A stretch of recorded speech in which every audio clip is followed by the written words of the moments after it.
नमस्कार विद्यार्थी मित्रांनो. स्वागत आहे तुमचं पुन्हा एकदा एम-पी-एस-सी लायब्ररी या आपल्या यूट्यूब चॅनलमध्ये. आपल्या भरभरून प्रतिसादासाठी खूप खूप धन्यवाद. तर सुरू करूयात आजच्या चालू घडामोडी. सर्वप्रथम पाहूया आजचे दिनविशेष. 9 जुलै 2015 रोजी एक महत्त्वाचं अभियान सुरू झालेलं होतं. त्याचं नाव होतं राष्ट्रीय आविष्कार अभियान. या अभियानाची जी सुरुवात आहे, ही डॉक्टर अब्दुल कलाम यांच्या हस्ते झालेली आहे. आणि याचा जो उद्देश होता, हा 6 ते 18 वयोगटातील विद्यार्थ्यांमध्ये विज्ञान, तंत्रज्ञान व गणिताबद्दल चौकस बुद्धी निर्माण करणे. एम-पी-एस-सी मेन्सची जी परीक्षा आहे, त्यामध्ये बऱ्याच वेळा हा प्रश्न विचारून झालेला आहे.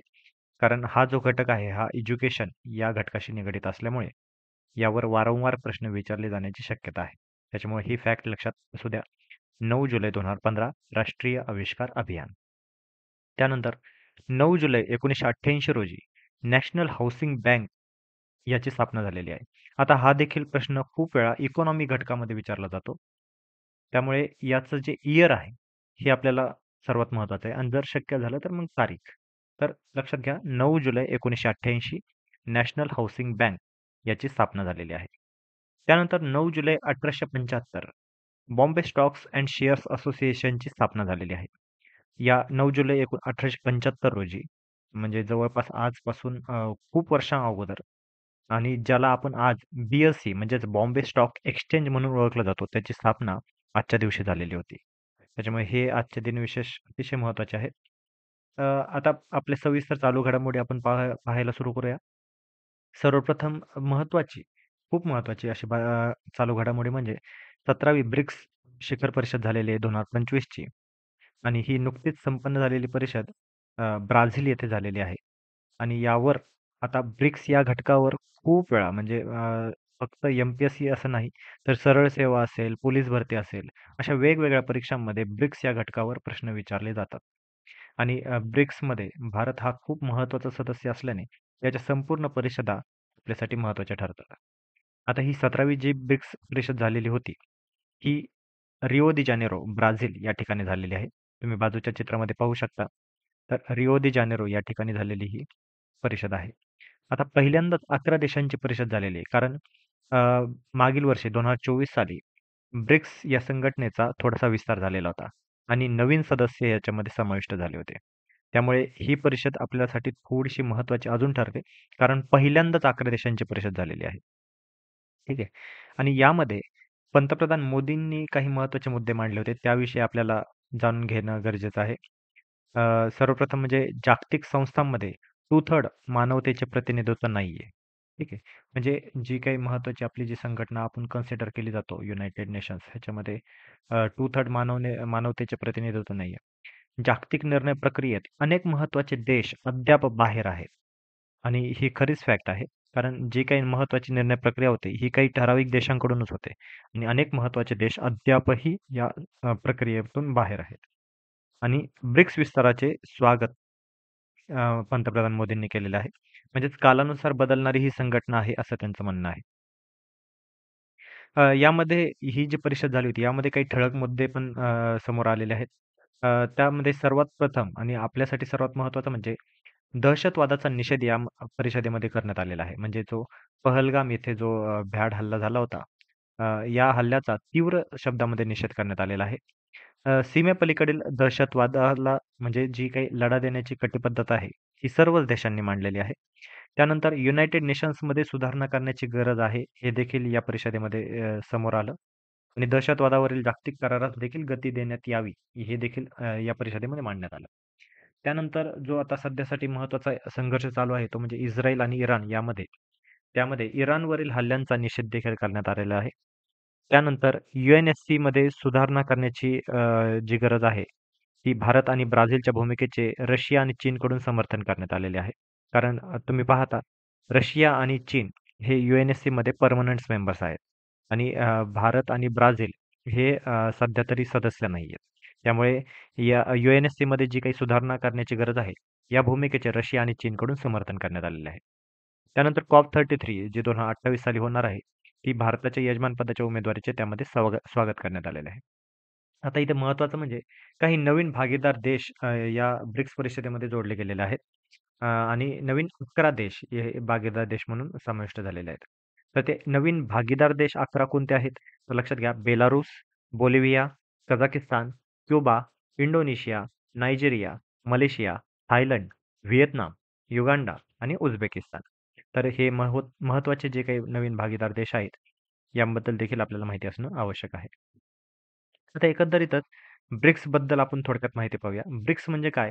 तर ब्राझील, रशिया, इंडिया, चायना आणि साऊथ आफ्रिका या 5 प्रमुख विकसनशील देशांचा हा गट कन्सिडर केला जातो.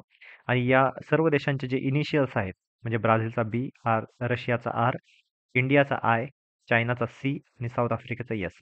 या इनिशियल्स पासून BRICS म्हणजेच ब्रिक्स ही संघटना स्थापन झालेली आहे आणि हे नाव तयार केलेलं आहे. आणि सध्यासाठी यामध्ये 11 देश आहेत, 11 सदस्य देश आहेत. तर ते 11 सदस्य देश एकदा आपण पाहून घेऊया. कारण सदस्य देशांबद्दल आपल्याला विचारलं जाऊ शकतं. म्हणजे मी मागे जे सांगितलं ते भागीदार देश आहेत. परंतु भागीदार देशपेक्षा पण सदस्य देश, ब्रिक्समध्ये कोणते सदस्य देश आहेत, याविषयी खूप वेळा प्रश्न विचारला जातो. तर आपल्याला 5 देश तर आपल्याला माहिती आहेत. ब्राझील, रशिया, इंडिया, चायना आणि साऊथ आफ्रिका. या व्यतिरिक्त 2024 साली काही महत्त्वाचे देश सामील झालेले आहेत. ते म्हणजे Egypt, Ethiopia, Iran, Saudi Arabia आणि UAE. तर हे महत्त्वाचे जे 5 देश आहेत, Egypt, Ethiopia, Iran, Saudi Arabia आणि UAE. हे 5ही देश 2024 साली समाविष्ट झालेले आहेत. तर इंडोनेशिया हा यावर्षी 2025 साली समाविष्ट झालेला आहे. त्याच्यामुळे अ, सध्यासाठी जे काही सदस्य देश आहेत, ते संपूर्ण सदस्य देश आहेत 11. ब्रिक्स या सदस्यामध्ये 11 देश आहेत. मागील वर्षी अर्जेंटिनाला सदस्यत्व आपण ऑफर केलं होतं, म्हणजे ब्रिक्स संघटनेने.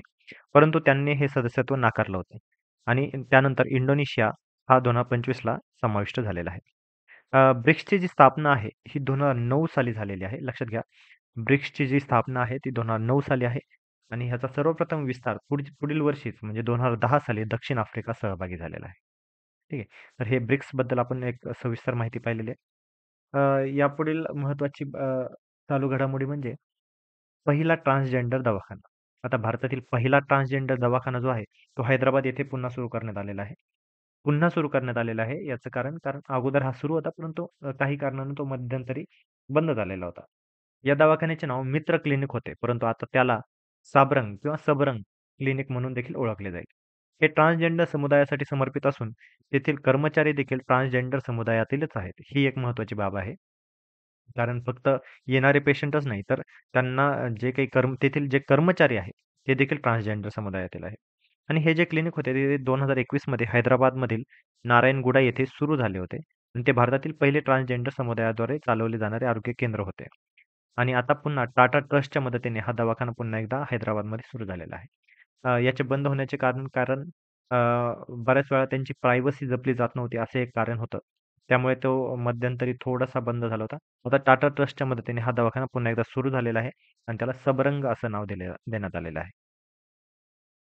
त्यानंतर पुढची आणि खूप महत्त्वाची बातमी म्हणजे WHOचा मेंटल हेल्थ अवॉर्ड 2025 आता नुकताच जाहीर झालेला आहे. पहिल्यांदा हा अवॉर्ड कोणासाठी दिला जातो? तर मानसिक आरोग्य व ऑटिझम क्षेत्रातील उल्लेखनीय योगदानासाठी हा अवॉर्ड दिला जातो. धोरण निर्मितीपासून ते जागरूकता व डिजिटल उपाययोजना राबवण्यात अग्रणी भूमिका यामध्ये ज्यांनी कोणी घेतलेली आहे त्यांच्यासाठी हा देखील अवॉर्ड दिला जातो.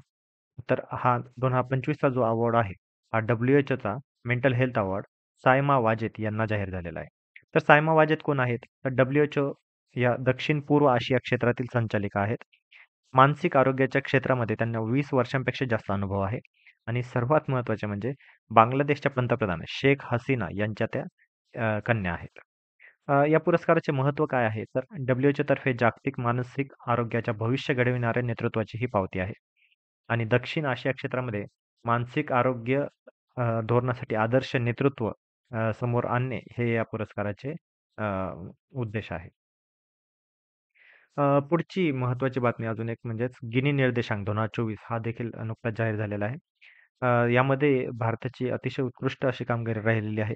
तर उत्पन्न समानतेमध्ये भारत हा आता 4थ्या क्रमांकावर आलेला आहे. तर गिनी निर्देशांक, गिनी इंडेक्स आपण बऱ्याच वेळा इकॉनॉमीमध्ये कन्सेप्ट वाचली असेल. गिनी निर्देशांक कशासाठी काढला जातो? तर उत्पन्नातील असमानता ही मोजण्यासाठी काढला जातो. यामध्ये 0 म्हणजे पूर्ण समानता आणि 100 म्हणजे पूर्ण असमानता. म्हणजे हा आकडा जितका वाढत जाईल तितकी असमानता वाढत जाईल असं कन्सिडर केलं जातं. तर भारताचा जो निर्देशांक आहे हा 25.5 असून हा मध्यम कमी असमानता गटामध्ये आहे. आणि संपूर्ण जगामध्ये भारताचे जगामध्ये 4थे स्थान आहे. ही एक विशेष उल्लेखनीय बाब आहे. त्याच्यामुळे परीक्षेच्या अनुषंगाने आणि भारताचा जो रँकिंग आहे हे देखील खूप वेळा विचारलं जातं. गिनी निर्देशांकामध्ये 2024 मध्ये सर्वोच्च समानतेचे देश कोणते आहेत? तर पहिला आहे स्लोवाक रिपब्लिक, दुसरा आहे स्लोव्हेनिया, तिसरा आहे बेलारूस आणि चौथा आहे भारत. भारताचा जो निर्देशांक आहे हा चीन आणि अमेरिका यांच्यापेक्षाही चांगला आहे. म्हणजेच या देशांपेक्षाही समानता भारतामध्ये जास्त आहे. ठीक आहे. G7 आणि G20 देशांपेक्षाही भारत अधिक समान असल्याचं या निर्देशांकातून निर्देशित होतंय. त्यानंतर भारताची जी वाटचाल आहे ती 2011 मध्ये अ, आपल्या 28.8 इतकी गुणसंख्या होती आणि 2024 मध्ये आता 25.5 इतकी त्याची संख्या आहे.